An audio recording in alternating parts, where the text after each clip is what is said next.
Before we read further, let's first understand what is social exclusion. Social exclusion is a form of discrimination. It occurs when people are wholly or partially excluded from participating in the economic, social, and political life of their community based on their belonging to a certain social class, category, or group. In India, social exclusion occurs on the basis of identities including caste, ethnicity, religion, gender, and disability. Social exclusion as a concept has three distinguishable features. It involves culturally defined social categories with associated cultural perceptions, values, and norms that shape social interaction. Second, it is embedded in social relations. Third, it affects people's rights and entitlements, denying them the opportunities they need to attain and maintain a universally acceptable standard of living and to fulfill their potential. Social exclusion and poverty. Social exclusion has an undeniable impact on the poverty status of socially excluded communities.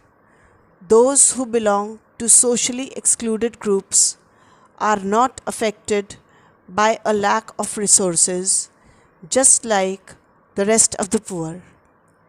They face particular discrimination in gaining access to these resources. For example, there may be a clean water pump in a village, but those who are socially excluded may not be allowed access to it.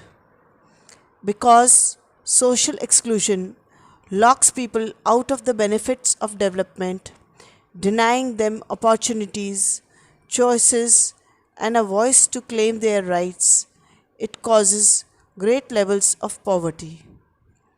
Degrees of social exclusion. Social exclusion occurs in different degrees. It can mean the complete denial of access to social services, such as the refusal of being treated at a hospital. Alternatively, it can take the form of selective inclusion, where socially excluded groups receive differential treatment, such as being required to pay different prices for goods and services. Sometimes exclusion is deliberate and explicit. For example, when people from a certain social background are denied access to a particular facility. Sometimes it can be implicit and unintentional and is simply a result of people adhering to ingrained norms and values and established forms of social integration. Now, let's come to the chapter. The biggest horror for any individual or community is exclusion. In the consequent spread of alienation and intolerance, we sow the seeds of our own destruction. We must make and protect the spaces for dissent, even of the most poor, alienated, and marginalized.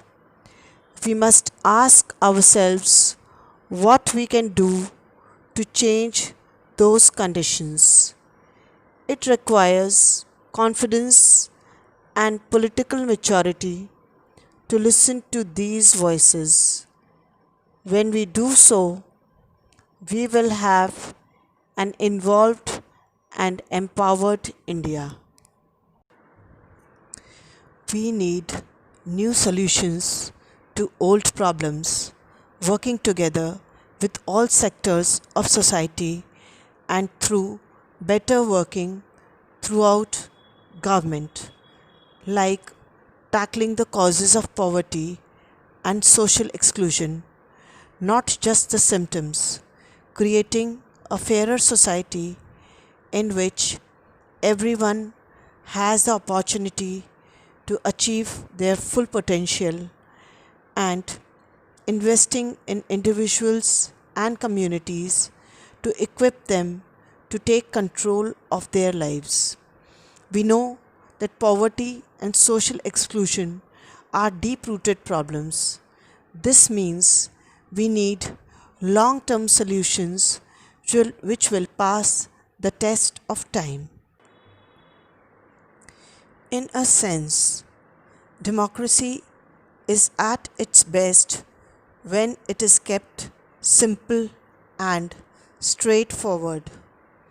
The vote is only an affirmation of the people being sovereign in a democratic framework.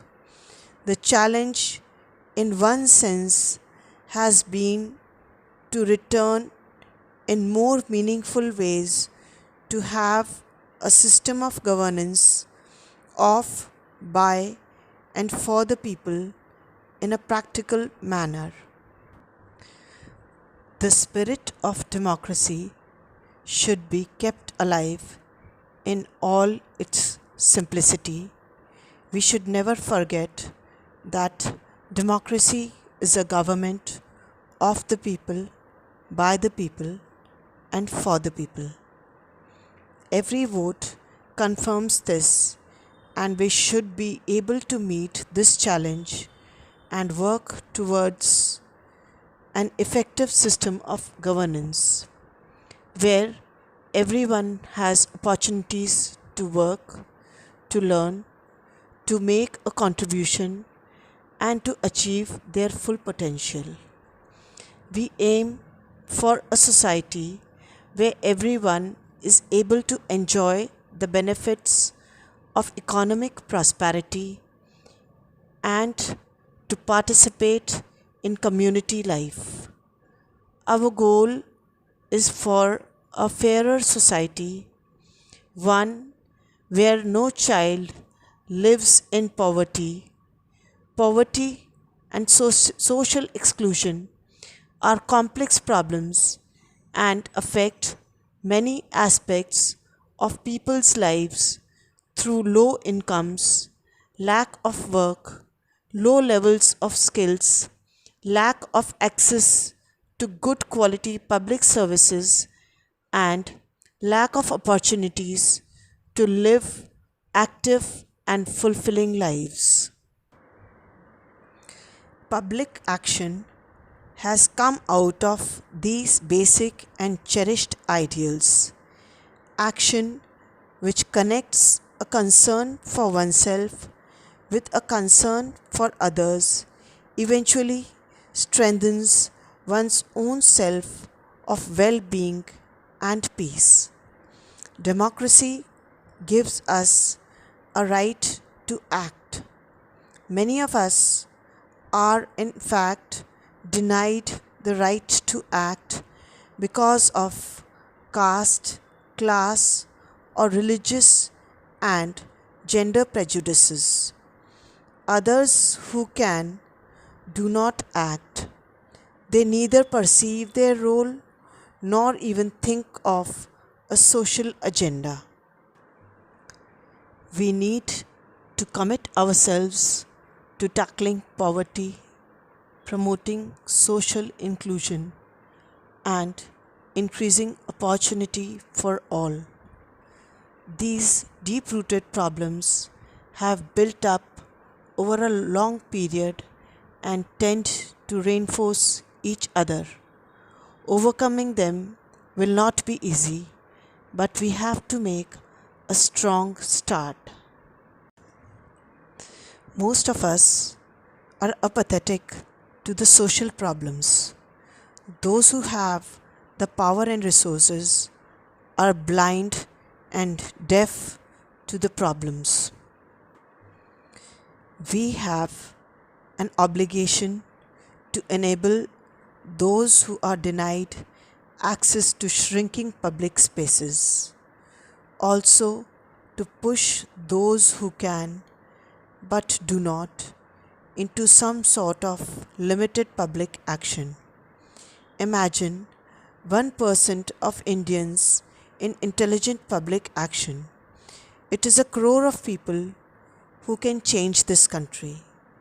We could be a part of the process of change and feel immensely empowered. Our strategy must involve tackling the causes as well as dealing with the symptoms. We need to address poverty of opportunity at whatever stage it occurs. In order to tackle the problems faced by those of working age, we need to combat disadvantage and lack of opportunity in childhood, to prevent poverty and social exclusion for older people. We need to tackle the labor market barriers faced by those of working age. And for those who cannot work, we need to provide security and opportunities to lead active and fulfilling lives. The key to our strategy is providing opportunity for all. Just 1% of the socially aware Indians can bring about this drastic change and empower India. Important moments of my content have come out of collective action, whether it was in 1000 women protesting against rape, innovating in methods of expressing their emotions, or in a dharna where, after struggling together for months and years, a change is acceded to. Campaigns have repeatedly demonstrated the power of collective participation to change the direction of governance. Collective action is any form of organized social or political action taken together by a group of people in order to address their needs, whose goal is to enhance their condition and achieve a common objective. Minority groups in a democracy are at the mercy of the majority, but there are ways in which they can make their voices heard. Peaceful protests, awareness raising, and grassroots campaigns are all forms of political action. Minorities and members of oppressed communities engage in these acts to get their messages out and call attention to their struggles. These acts are what is called collective action. It is a subject of interest to people working in a variety of different disciplines such as sociology, social psychology, and economics.